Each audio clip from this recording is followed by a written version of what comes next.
Assalamualaikum warahmatullahi wabarakatuh. Perkenalkan, saya Muhammad Farizi dari jurusan Pendidikan Sejarah Universitas Negeri Medan. Nah, di video kali ini saya akan menjelaskan tentang pemikiran Ayah Hedi mengenai asal-usul perilaku. Nah, menurut Ayah Hedi ada tiga sumber utama pembentukan perilaku. Yang pertama itu lingkungan rumah seperti orang tua dan keluarga, lingkungan sekolah seperti guru, dan lingkungan sosial seperti teman.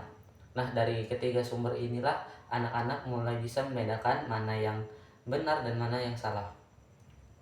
Nah, namun di beberapa kasus ada anak yang justru makin buruk perilakunya ketika ia masuk ke persekolahan. Nah, ketika anak itu perilakunya menjadi lebih buruk ketika bersekolah, guru harus menjelaskan kepada orang tua bahwa perilaku anaknya itu sudah diamati khususnya 3 bulan pertama setelah persekolahan. Nah, kenapa hal itu bisa terjadi? Karena kebiasaan di rumah. Mungkin di rumah orang tuanya itu kurang mengawasi anaknya, kurang memberikan pendidikan ke anaknya. Karena anak-anak itu sekolah hanya dari pagi hingga siang. Namun dari sore ke malam itu di rumah dan tentu akan diawasi orang tua.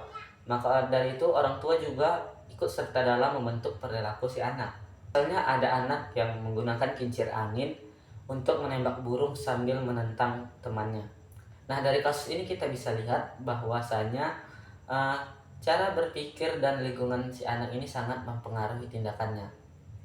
Nah, cara mengatasi hal tersebut, orang tua maupun guru harus memberikan pengajaran bahwa pentingnya menjaga kelestarian hewan, uh, membuat keputusan yang benar, dan cara bertindak.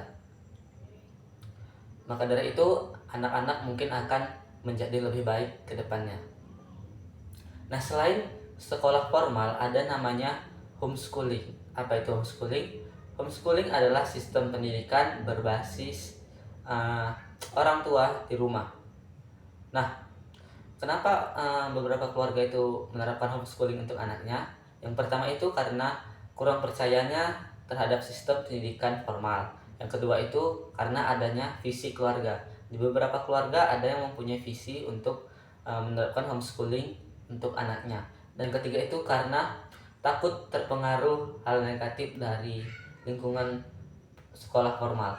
Karena di lingkungan sekolah formal ini kan muridnya banyak dan tentu karakter dan perilakunya juga banyak, ada yang baik, ada yang buruk.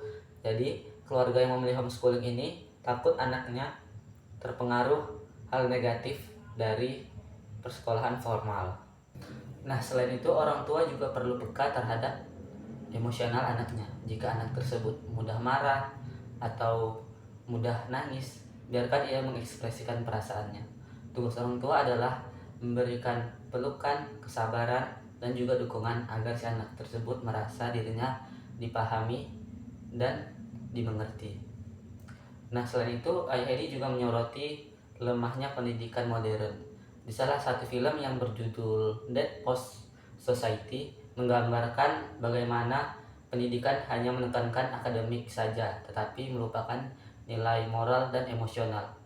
Akibatnya, anak-anak cenderung lebih pintar, namun kurang memiliki ikatan batin dengan orang tua.